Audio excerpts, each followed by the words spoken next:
Goeiemôre julle, dit is Vrydag die 10de April, ek is op pad Pretoria toe, daarom is daar geen uitsending vanoggend op Nuuspot nie.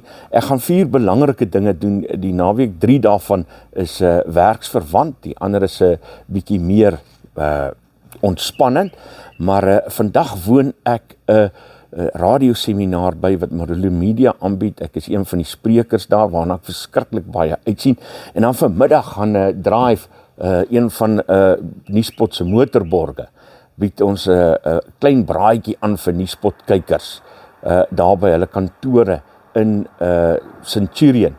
Gaan kyk op my Facebookblad, julle sal die adres daar kry vir die van julle wat dit wil bywoon, en laat weet my sommer op WhatsApp as jy wil kom saam kuier.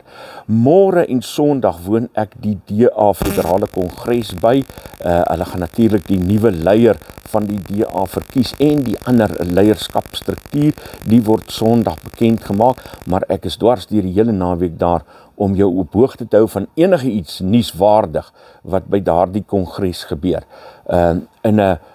Op 'n sosiale vlak gaan ek my sussie se dogter se troue bywoon, waarna ons ook verskriklik uitsien, maar net om vir jou te laat weet, dis die rede hoekom daar vanoggend nie 'n uitsending op Nuuspot is nie, maar hou ons dop, alles wat nuuswaardig is, sal weliswaar hier op Facebook en op YouTube uitgesaai word. Groetnis, alle heil en seën, steek om stinkie, julle moet 'n heerlike naweek hê.